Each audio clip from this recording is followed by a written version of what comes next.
낮에는 직장인, 퇴근 후에는 SF 소설, 판타지, 로맨스, 백과사전, 그리고 교양과학서를 쓴 작가로 변신하는 엔잠러입니다.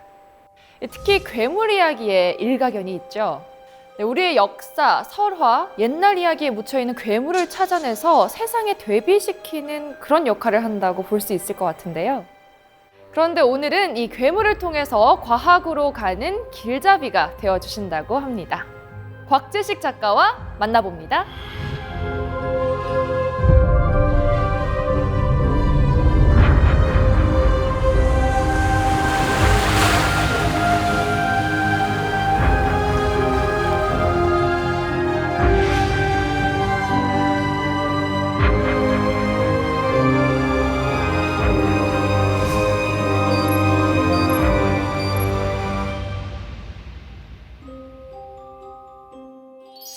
네, 곽재식 작가님 반갑습니다.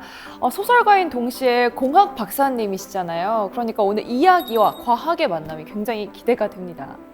과학이라는 게 되게 작은 단서에서 뭔가를 계속 추리하고 추론하고 해가지고 어떤 모르는 것을 알아내고 추측하고 하는데 굉장히 좋은 도구지 않습니까? 그래서 이런 이야기를 만들어내고 작은 소재에서 풍성한 내용을 풀어나가고 하는데 좋은 그런 수단이 될 수도 있는 것이 또 과학 기술이기 때문에 그런 식으로 괴물 이야기에 과학을 살짝 가미를 해가지고 더 많은 이야기를 풀어보는 그런 방식으로 한번 여러분들께 이야기 들려드려 보려고 합니다. 네, 좋습니다. 사실 저는 완전 문과 체질이거든요. 그래서 오늘 처음으로 좀 과학에 흥미를 느낄 수 있을지 좀 궁금하기도 하고 기대를 해보도록 하겠습니다. 네, 그럼 한번 강연 만나볼까요?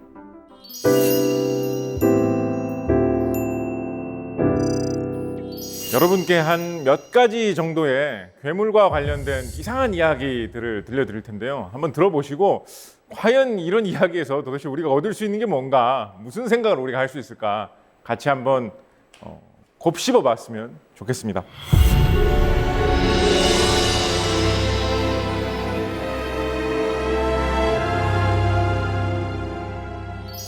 먼저 첫 번째 여러분들께 들려드릴 이야기는 요정 이야기입니다. 요정 하면 뭐 어떤 거 생각나시죠? 이렇게 곤충 모양의 날개를 달고 날아다니는 아주 조그만 사람 같은 그런 건데 마법을 부릴 수도 있다, 뭐 이런 거 생각하시는 분들 많으실 거예요.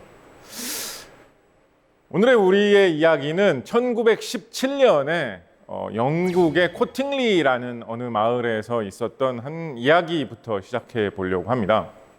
사건의 내용은 요정을 실제로 보았다라는 이야기입니다. 언뜻 들으면 굉장히 황당한 그런 사건일 것 같고 20세기가 시작된 지도 이렇게 시간이 지난 현대에 일어난 사건으로서 화제가 별로 안 됐을 수도 있는 사건이었을 것 같은데 어떻게 해서 아직까지도 유명한 요정 사건으로 남아있을 수 있었을까요?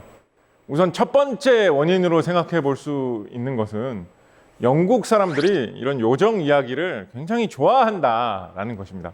셰익스피어의 유명한 연극 한여름밤의 꿈에도 요정이 등장을 하고 헨리 퍼셀 같은 음악가가 작곡한 요정 여왕 같은 유명한 오페라 음악극도 있죠.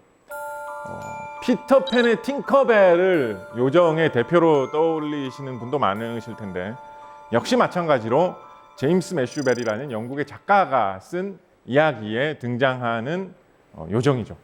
그런 식으로 요정 이야기는 영국 지역에서 굉장히 친숙하고 많은 사람들이 관심을 가질 법한 이야기였습니다.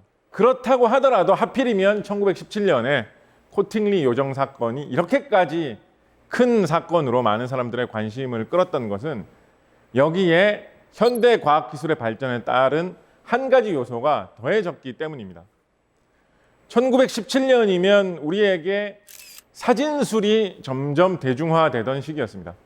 그렇다 보니까 사람들이 사진이라는 것을 접하면서 사진만이 갖고 있던 어떤 매력, 신기함에 많이 빠져들던 시기였습니다. 그거 사진도 있어? 사진 가져와봐. 사진에도 이렇게 나와? 그럼 이거 진짜겠네. 사진상으로 봐도 이렇다니 정말 심각하구나. 사진에 나온 것은 진실로 믿는다는 그런 생각이 확산되어 있던 시기였습니다. 1917년 코팅리 요정 사건은 바로 요정이 사진에 찍혀 나왔다 라고 해서 굉장히 화제가 되었던 사건이었습니다.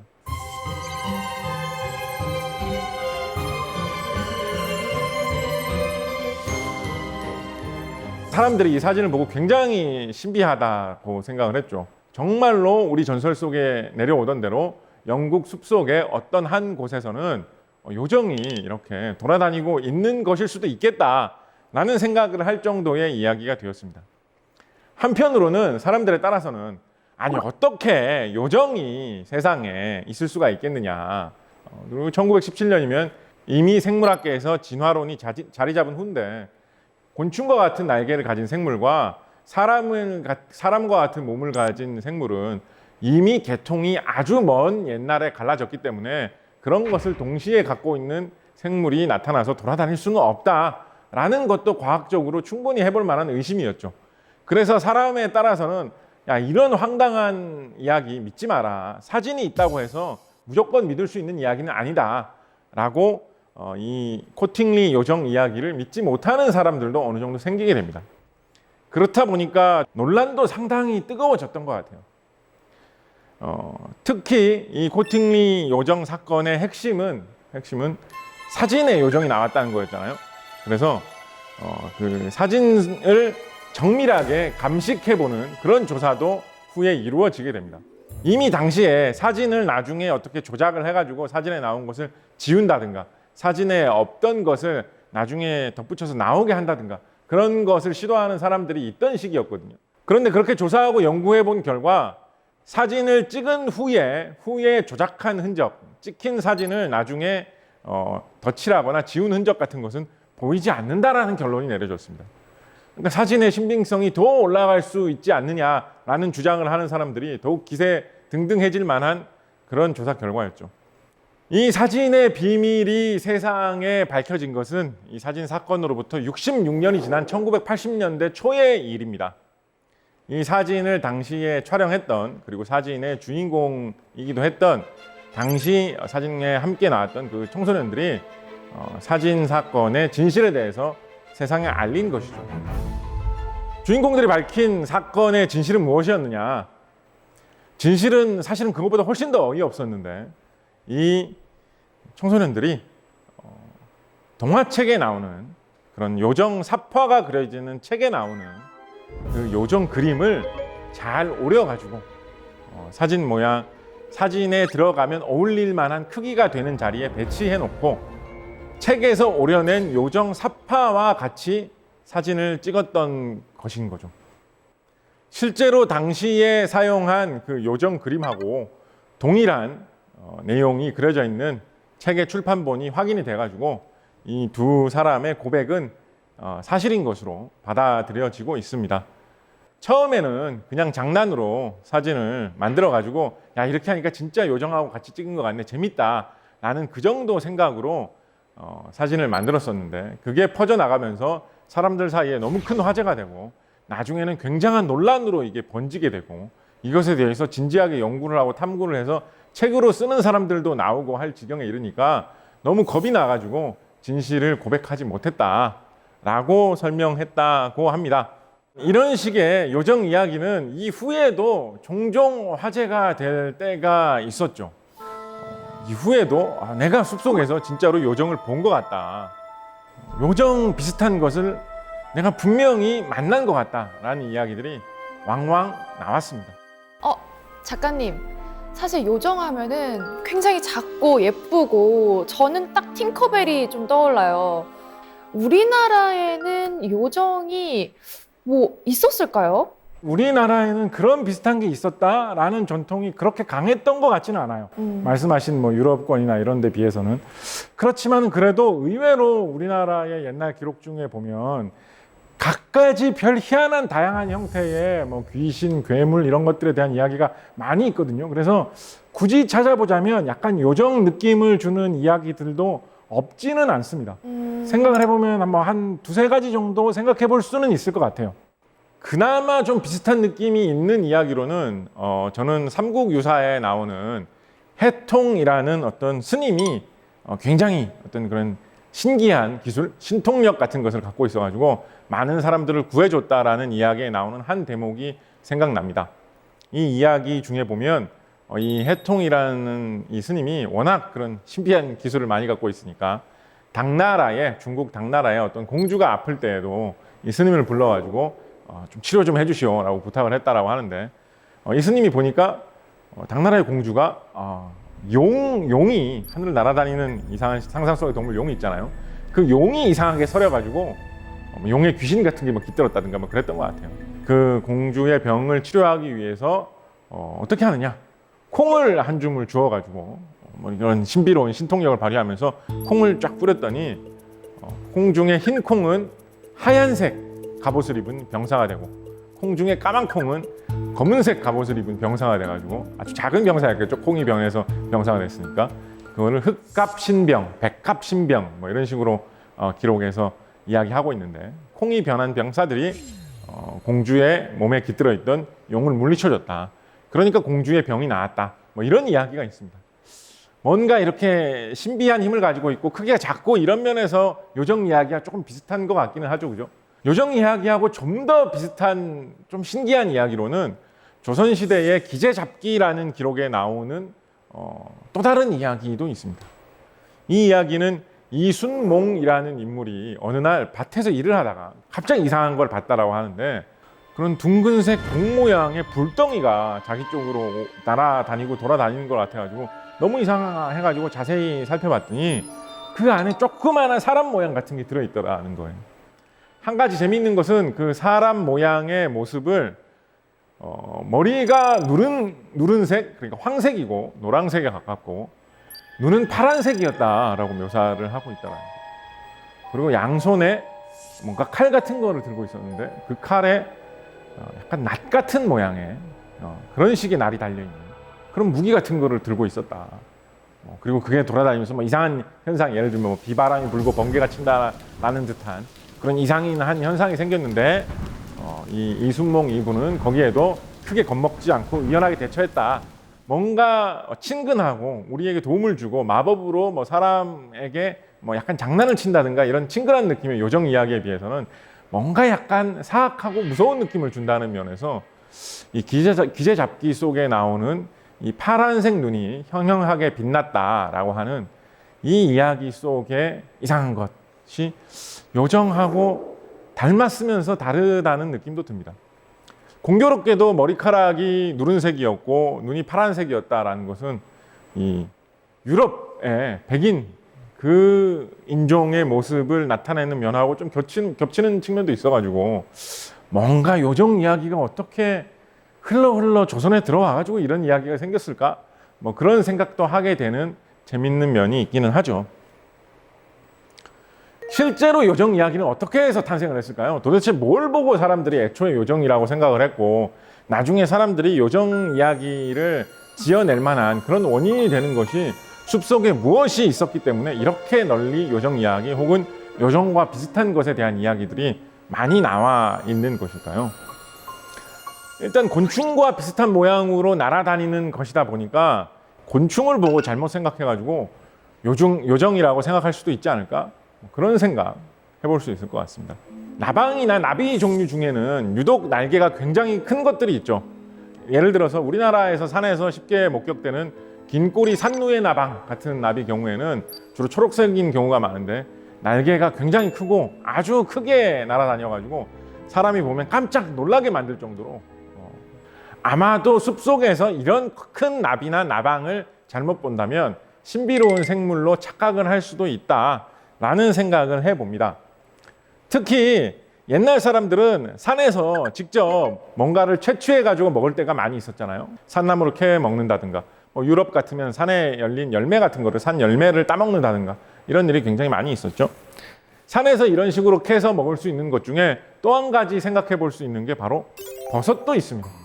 근데 버섯은 사람이 먹을 수 있는 버섯과 독버섯을 구분하기가 상당히 까다롭거든요. 독버섯 중에는 사람을 바로 죽게 만들거나 큰 병이 나게 만드는 버섯이 있는가 하면 사람의 신경계를 마비시키고 사람의 두뇌를 파괴하는 그런 버섯도 있죠. 이런 버섯을 먹으면 사람이 성격이 이상해지거나 정신이 이상해지거나 환각이나 환청을 보게 되는 수도 있을 것입니다.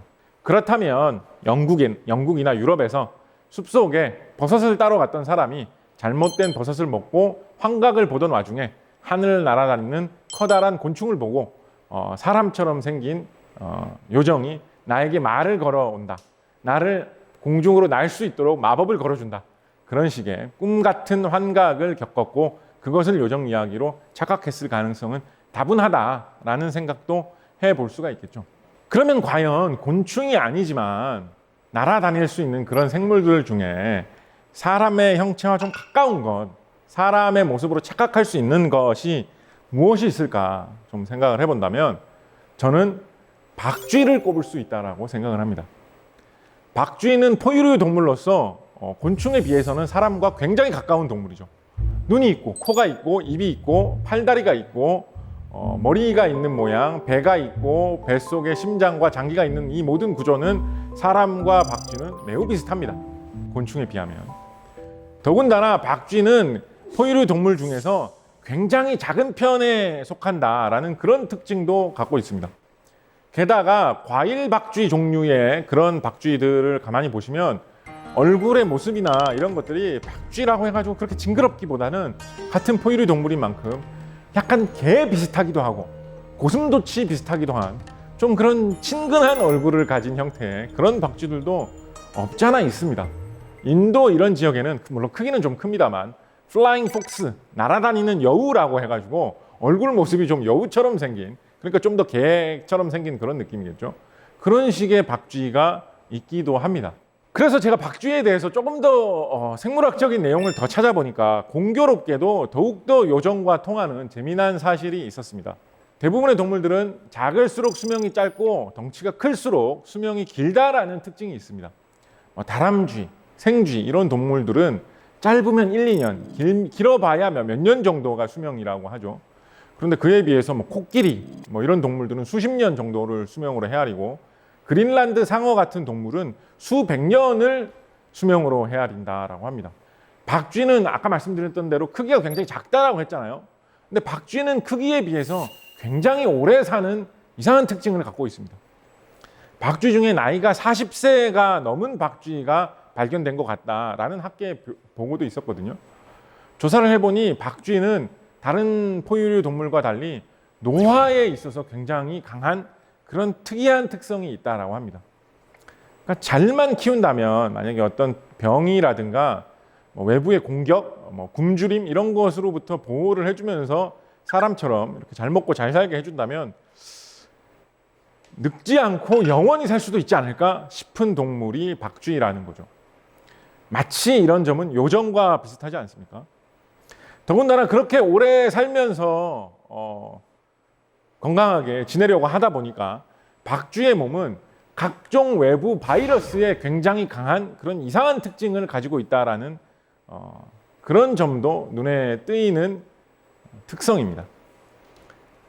그래서 박쥐 종류 중에는 별별 희한한 바이러스에 감염되어서 몸속에 그 바이러스를 품고 있어도 쉽게 죽지 않고 그 바이러스를 그냥 몸에 품은 채로 별로 앓지도 않으면서 그대로 그냥 날아다니면서 살아가는 다양한 박쥐들이 보고되어 있죠. 산에서, 동굴에서, 우리나라에도 비교적 흔히 찾을 수 있는 박쥐의 몸속에 사람의 노화를 막을 수 있고 바이러스로부터 우리를 지킬 수 있는 그런 연구 대상이 들어있다라고 하는 것은 굉장히 놀랍고 신기한 이야기죠. 이런 이야기가 전설 속에 내려오는 마법을 부릴 수 있고 늙지도 않는 요정 이야기와 통한다는 점은 뭔가 재미있는 점인 것 같습니다.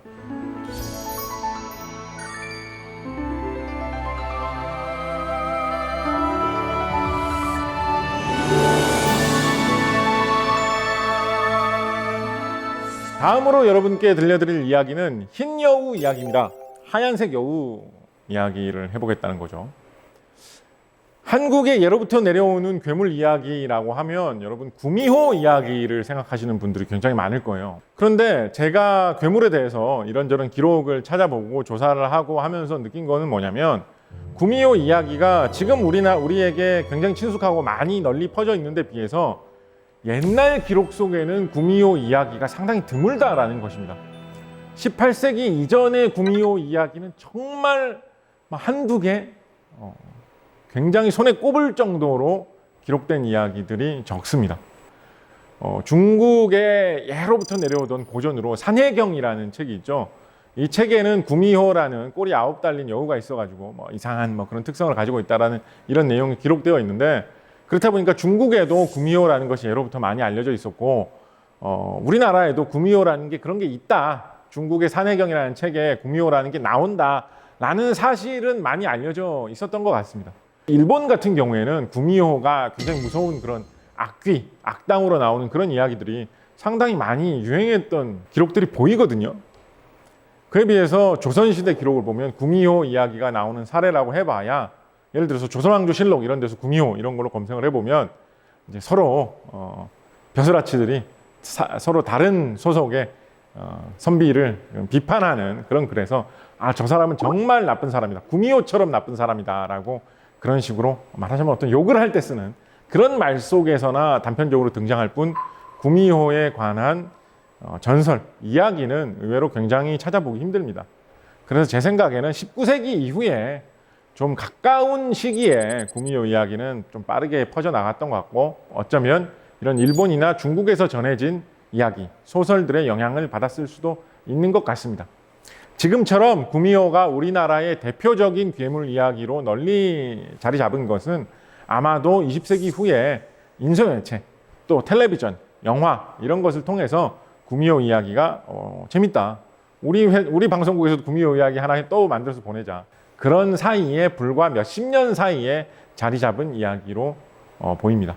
그러면 구미호 이야기 말고 이상한 여우 이야기의 주인공으로 등장할 법한 좀 오래된 이야기는 뭐가 있느냐? 저는 흰 여우 이야기는 굉장히 좀 오래된 편인 것 같다라는 생각을 해봤습니다. 흰 여우 말 그대로 이제 몸이 흰색인 여우인데, 좀 오래된 사례를 꼽아보라면 삼국사기의 서기 148년, 그러니까 지금으로부터 1900년 가까이 전 어떤 내용이 나와 있냐면, 고구려의 차대왕이라고 기록되어 있는 임금님이 사냥을 하러 갔는데 그 앞에 뭐 어떻게 흰색 여우가 이렇게 지나가는 걸 봤다라는 거예요. 그래가지고 사무, 스승사자에 무당이라는 무자를 써가지고, 무당인데 이때는 워낙 옛날이다 보니까 어떤 그런 무당 역할을 하는 사람인데, 나라에서 이런 스승으로 삼을 만한 그런 높은 직위에 있는 그런 사람이 있었나 봐요. 그 사람한테 흰 여우를 본 것 같은데 도대체 이게 무슨 징조냐라고 이제 물어봤다는 거예요. 그러니까 이 사람이 뭐라고 이야기를 하냐면, 흰 여우는 굉장히 안 좋은 징조다, 안 좋은 징조고 저주가 내리는 그런 징조인데, 지금 이렇게 흰 여우가 임금님 앞에 지나감으로 인해서 임금님께서 앞으로 무슨 나쁜 일이 생길 것 같다라는 사실을 미리 알고 그거를 대비할 수 있다면 오히려 대비할 수 있는 기회를 주는 것이니까 좋은 징조라고도 생각할 수 있지 않겠습니까? 라고 이 사무가 대답을 했다라고 해요. 지금 여러분 직장 생활 하시면서 높은 상사, 무서운 높으신 분하고 같이 일하시는 분이라면 어떤 느낌으로 일했는지 좀 감이 오실 거예요. 뭔가 되게 안 좋은 이야기를 해야 될 것 같은데 안 좋은 이야기를 그대로 하면 너무 화낼 것 같으니까 말을 좀 돌리고 돌려서 했다라는 그런 느낌이 들죠. 그죠? 그렇게 공들여서 얘기를 했는데 차대왕, 이 고구려 임금님은 그 말을 듣더니, 야, 임금님이 물어봤는데 나쁘면 나쁘다, 좋으면 좋다, 딱 정확하게 얘기를 해야지 나쁜 것일 수도 있지만 좋은 것일 수도 있다 이런 식으로 말하는 거는 나를 놀리는 거다라고 생각을 해가지고 그렇게 말을 했다는 이유로 이 사무를 처형했다, 뭐 이런 식으로 기록에 나와 있거든요. 굉장히 불쌍하죠. 이 사무라는 사람이 이거 내 말 잘했다가는 큰 화를 당할 것 같은데 라고 생각을 해가지고 돌려 말했는데, 그렇게 말한 보람도 없이 그런 처벌을 받았으니까. 그러니까 적어도 1800년 전에 흰 여우가 굉장히 요사스럽고 안 좋은 징조다 라는 그런 인식이 고구려 한국 사람들 사이에 좀 퍼져 있었던 것 같아요. 삼국사기 서기 659년 기록에는 백제가 망할 징조를 이야기를 하면서 흰 여우가 궁궐 안에 들어오더니 백제의 좌평의 자리에 앉아 있다가 갔다라는 그런 내용도 나와 있습니다. 좌평이라는 것은 백제의 대충 한 정승 정도, 하여튼 고위 공직에 해당하는 높은 그런 신분에 해당하는 그런 자리를 말하는 이름인데, 그런 아주 높은 사람이 앉는 자리에 흰 여우가 앉아 있다가 갔다라는 내용이 나라 망할 징조로 묘사가 되어 있습니다. 그만큼 흰 여우가 요사스럽다, 라는 뭐 그런 뜻이기도 하거니와 한편으로는 나라 꼴이 워낙 말이 아니라 가지고 이제 여우가 정승 흉내, 높은 고위 공직자 흉내를 낼 지경이 되었구나라는 것을 암시하는 이야기이기도 하겠죠. 사실 동물이 흰색으로 보이는 것은 알비노증이라고 해가지고 가끔가다 색소가 만들어지지 않으면 있을 수 있는 일이죠. 흰 까치가 발견되는 경우도 있고 사람도 알비노증이 있으면 유독 이렇게 온몸이 하얗게 보이는 그런 경우가 있을 수가 있는 거죠. 그래서 크게 이상한 일은 아닌데 우리나라에서는 동물이 흰색이면 뭔가 신령스럽다라는 그런 인식이 있어가지고 대표적으로 제주도 같은 경우에는 제주도 한라산 꼭대기에 있는 그 샘이 백록담이라고 해가지고 흰색 사슴이 노는 샘이다라는 뭐 그런 식으로 흰색 사슴을 굉장히 신성시하는 그런 식의 이름을 붙인 사례도 있었고, 그 외에 흰색 호랑이, 백호가 굉장히 신령스럽다든가, 뱀 중에서는 흰색 뱀, 백사가 굉장히 신령스럽고 귀한 것이다라든가 그런 인식이 있었죠. 흰여우 이야기 중에서 제가 가장 재밌다라고 생각하는 것은 우리나라에서 이런 마법, 도술 이런 거를 부리는 사람으로 잘 알려진, 최근에도 영화로도 잘 알려져 있는 전우치에 얽힌 이야기가 저는 굉장히 재밌다라고 느꼈습니다. 전우치는 환술이라는 종목으로 좀 유명한 사람이죠. 그러니까 실제로 뭔가를 만들어내지는 않는데 사람 앞에 어떤 환상을 보여줘가지고 다른 사람이 그것을 믿게 만드는, 속게 만드는 그런 마법 같은 것을 부리는 사람으로 유명했는데, 이 전우치가 어릴 때 지금의 전라남도 담양 근처의 어느 절에서 들어가지고 공부를 열심히 하고 있었다고 해요. 절에서 공부를 하고 있는데 절에서 술을 담가가지고 이렇게 저장을 해놓는 곳이 있었는데 밤에 누가 그 술을 몰래 훔쳐먹는 것 같더라는 거예요. 그래가지고 전우치가 누명을 쓴 거예요. 전우치는 그런 적이 없었거든요. 그래가지고 너무 억울해가지고 저는 진짜 술 훔쳐먹은 적 없습니다. 제가 대신에 밤에 숨어가지고 누가 술을 훔쳐먹는지 범인을 잡아내겠습니다. 기회를 주십시오. 라고. 그래서 밤에 숨어가지고 술도둑이 누군지 기다리다 보니까 의외로 흰 여우 한 마리가 나타나가지고 술을 마시고 기분 좋게 놀고 이런 걸 목격한 거예요. 전우치가 그 여우를 붙잡습니다.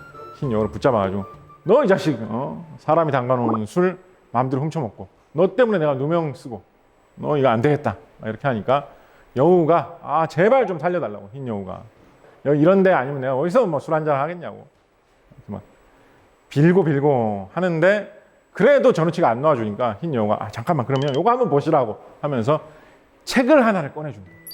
책을 하나 꺼내주는데 그 책에 어떻게 하면 마법을 부릴 수 있는지, 환술을 부려가지고 어떻게 사람의 눈을 속여가지고 이상한 환상을 사람들에게 보여줄 수 있는지 상세하게 설명해 놓은 책이 있었던 거예요. 이 책을 가지시고 나 좀 풀어달라고 보니까 따라하기 쉽고 배우기 쉬울 만한 거에는 점을 찍어가지고 이렇게 표시도 돼 있었던 거예요. 그런 거 위주로 싹 봤겠죠. 진짜 대단한데라고 거기에 정신이 잠깐 팔려 있는데 갑자기 뒤에서 자기 집에 노비가 와가지고 도련님 큰일 났습니다. 지금 아버지가 위독하십니다. 라고 해가지고 뭐라고 아버지가 위독하시다고 그래가지고 놀래가지고 그 노비를 따라가려고 딱 모퉁이를 돌았었더니 노비가 어디 갔는지 알 수가 없는 거예요. 그래서 뒤돌아봤더니 그 틈을 타서 흰 여우도 도망치고 없었던 거예요. 그러니까 노비가 나타나가지고 아버지가 위독하십니다라고 했던 게 그 흰 여우가 탈출하기 위해서 잠깐 그런 환상을 보여줬던 거죠. 그래서 전우치가 그 책의 전체 내용을 다 습득하지 못했는데 그때 잠깐 기억한 몇 가지 점을 찍어 놓은 그 수법만으로도 전우치가 그런 도술, 환술, 마법의 대가가 되었다라는 것이 조선 후기의 한죽당 서필이라는 책에 나와 있는 이야기입니다.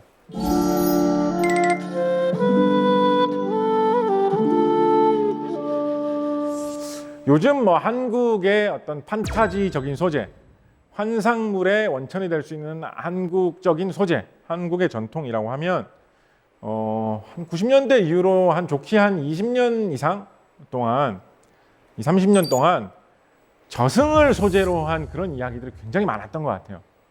저승에서 온 뭐가 이승을 돌아다니면서 어떤 마법적인 능력을 가지고 이런 선과 악이 싸운다, 귀신이 어떻게 나와가지고 뭘 하는데 그거를 다시 저승으로 돌려보내기 위해서 어떤 그런 놀라운 기술을 가진 누구가 싸운다, 이런 식의 저승을 소재로 한 이야기가 한국의 전통적인 환상물의 소재로서 최근에 굉장히 많이 유행을 했던 것 같습니다. 그런데 저는 한국의 옛날 귀신 이야기, 옛날 괴물 이야기 이런 것들을 많이 조사하면서 살펴보다가 우리나라에 생각보다 굉장히 예전부터 많이 유행을 해가지고 끊이지 않고 꾸준히 전래되어 온 이야기의 또 다른 형태로 바다를 탐험하면서 어떤 먼 곳에 이상한 세상을 보고 온다라는 형태의 이야기들이 많았던 것 같아요.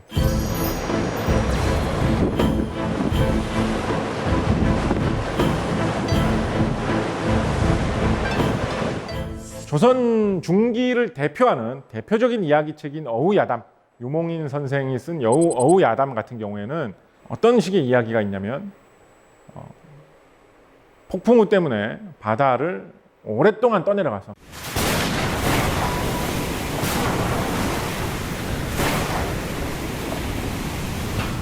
몇 날 며칠을 떠내려가지고 이상한 데 닿았는데 거기에 엄청나게 큰 거인이 서 있는데 아마 이렇게 바닷물 속에 거인이 서 있어도 너무 크기가 커가지고 그냥 바다 속에 막 이렇게 걸어 다닐 수 있을 정도였던 것 같아요. 상반신 바다 위로 막 다 나와가지고.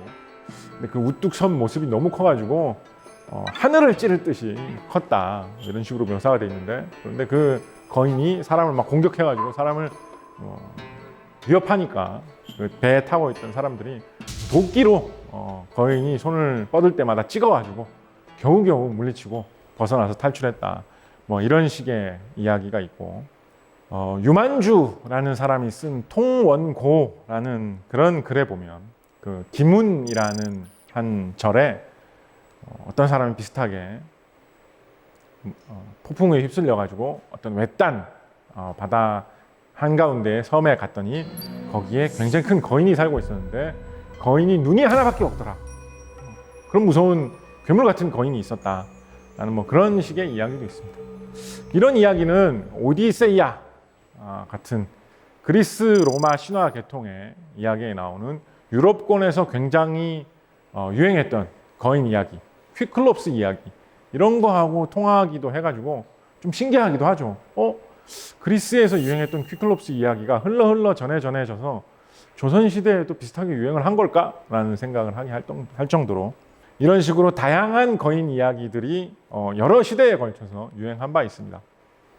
아마도 이런 이야기의 실체에는 사실은 외국인 공포증이 아니었을까 저는 생각을 합니다.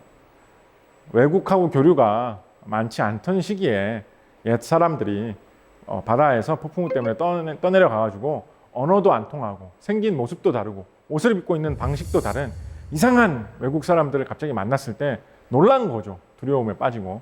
이런 이야기들 중에서 우리나라에서 가장 긴 역사와 전통을 자랑하는 이야기로는 저는 장인국 이야기가 유독 손꼽아 볼만하다라고 생각을 합니다. 장인국이라는 것은 장인들이 사는 나라라고 해가지고 이제 장인국인 것인데요. 원래는 중국 이야기 책에 나왔던 이야기입니다. 기문 이런 책은 중국 당나라 시대 이전, 그러니까 지금으로부터 한 1200년 전, 그 이전 시기에 나왔던 책인 것 같은데, 중국 사람들 입장에서 보면 신라 사람들이 배를 타고 중국으로 계속 온단 말이에요. 그래서 중국 사람들이 보기에는 배를 타고 먼 곳에서 오는 이상한 딴 나라 사람들의 대표가 신라 사람들이었던 거예요.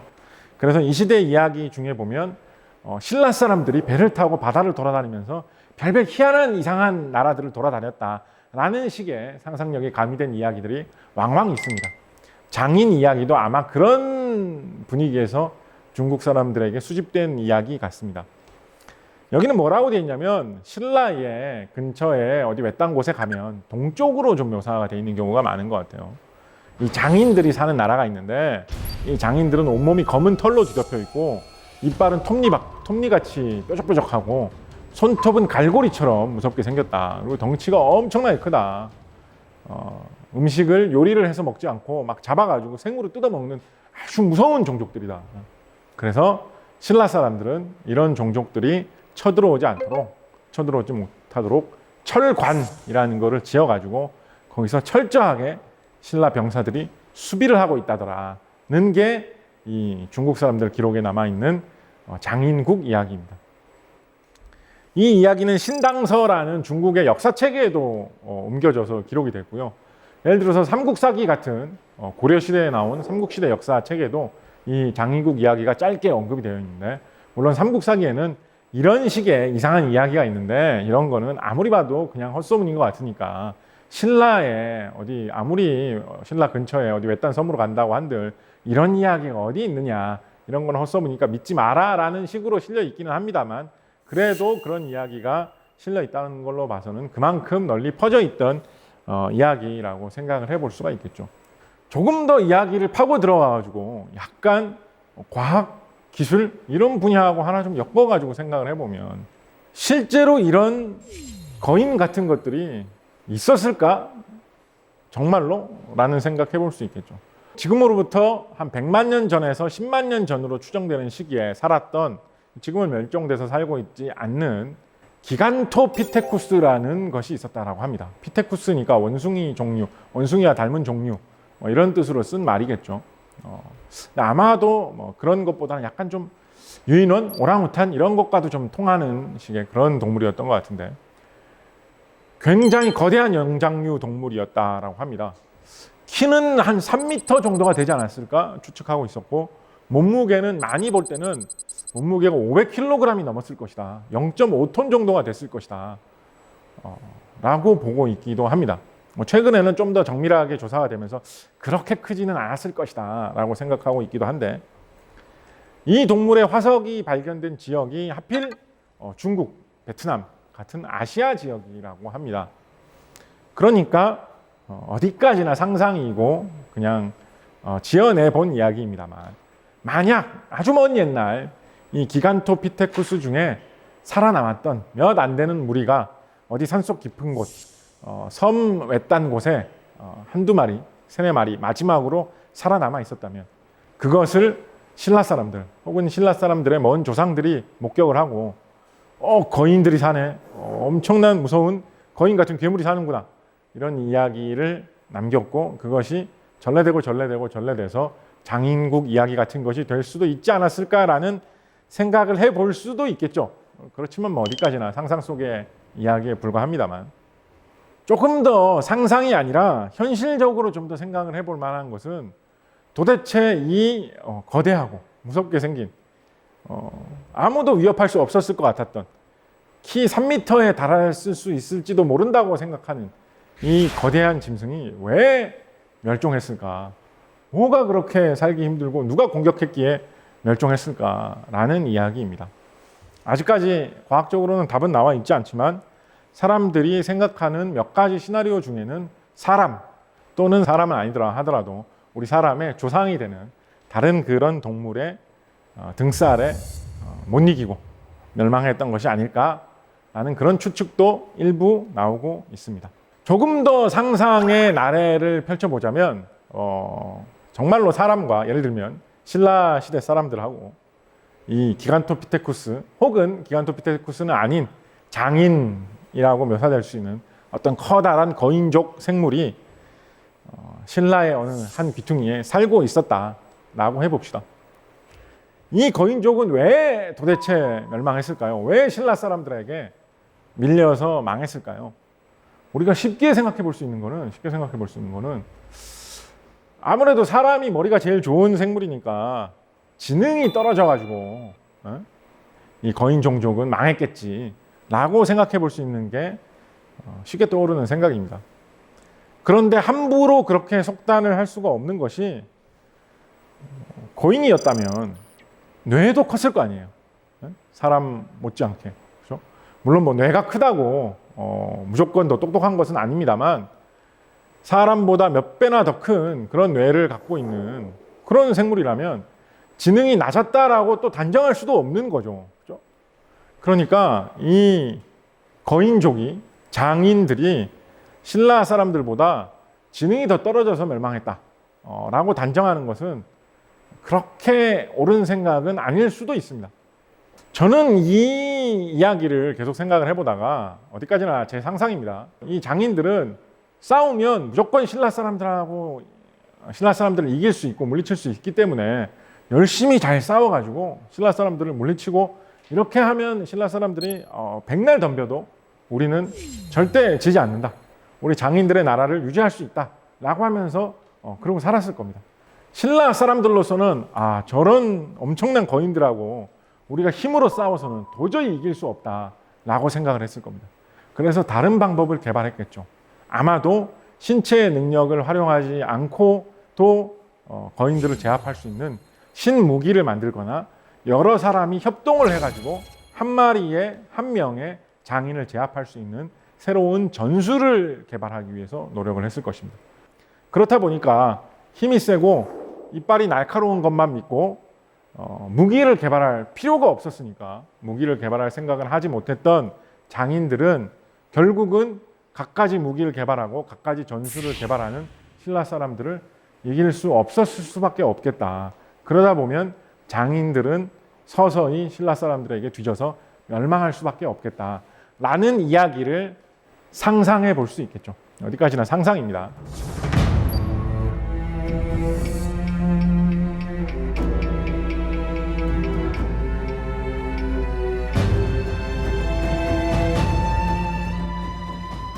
저는 오늘 주로 과학기술과 연결되는 소재로서 괴물 이야기를 다양한 각도로 살펴보는 방법들에 대해서 이야기를 해봤는데 이것뿐만이 아니라 보시는 분에 따라서는 음악이라든가 영화, 만화를 그리는데 이런 전통 소재를 활용하는 방법을 생각해 보실 수 있을 것이고 한편으로는 경영을 하는데 어떤 정치를 하는데 새로운 사상을 만들어 보는데 이런 전통 속의 괴물 이야기, 신기한 이야기 속에서 한번 단서와 소재를 찾아보는 것도 신선한 또 다른 기회가 될 수 있지 않을까라는 생각을 끝으로 들려드리고자 합니다. 들어주셔서 감사합니다.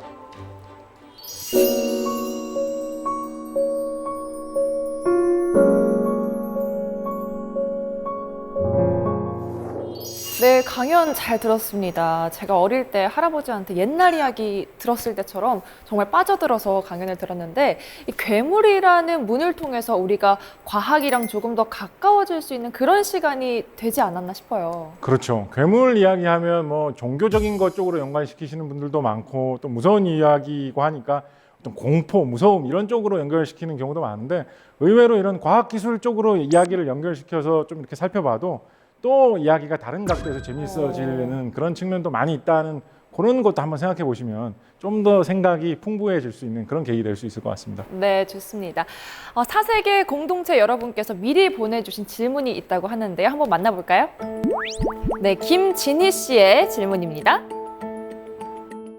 괴물에 대해 탐구하시잖아요. 특별히 괴물에 대해 관심을 갖게 된 이유가 있으신가요?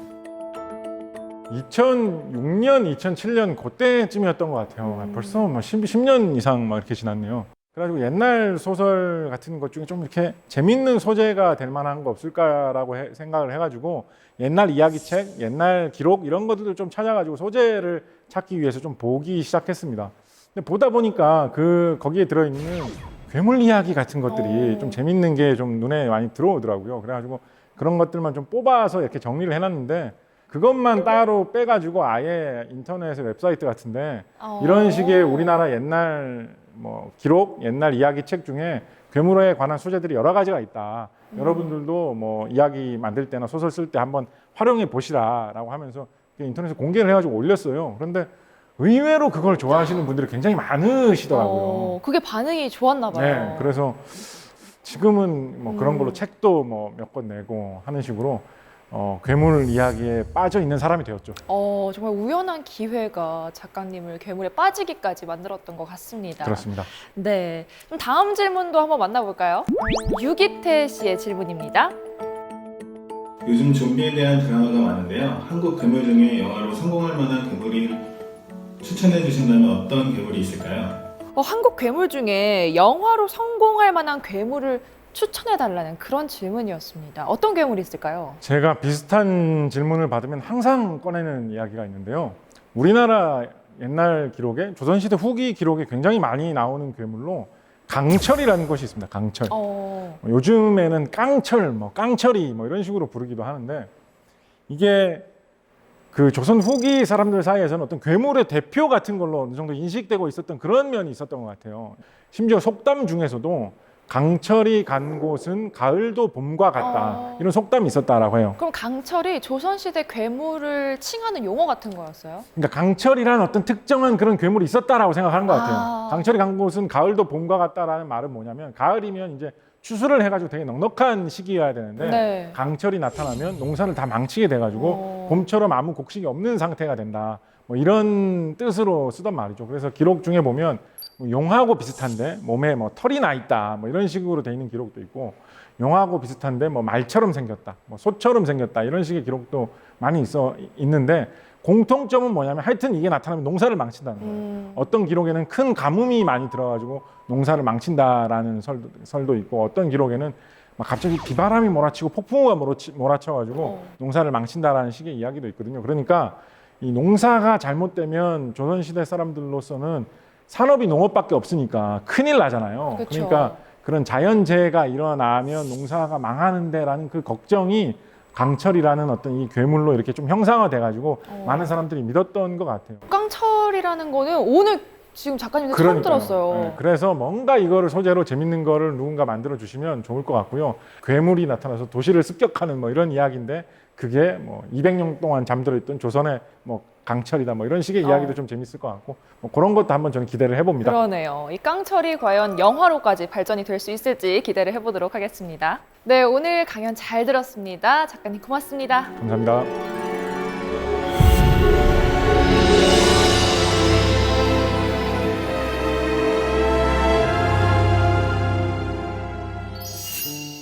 약속 시간은 코앞인데 지하철을 놓치거나 버스를 잘못 탔거나 차선 변경을 못해서 엉뚱한 길로 들어섰다면 자신이 한심하기도 하고 짜증도 솟구치죠.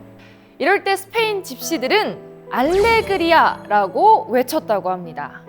스페인어로 환희와 기쁨 그리고 희망을 뜻하는 단어인데요. 삶을 찬미하라라는 의미로 쓰인답니다. 예정에서 벗어나면 그 후에 어떤 일이 일어날지 모르니 그 얼마나 흥미진진한가. 화를 내는 대신에 인생이 주는 또 다른 기회로 생각을 하는 겁니다. 지금 스트레스에 발목이 잡혀 있다면 짜증 대신에 알레그리아라고 외쳐보는 건 어떨까요? 사색의 공동체 씁니다. 저희는 다음 시간에 찾아오겠습니다.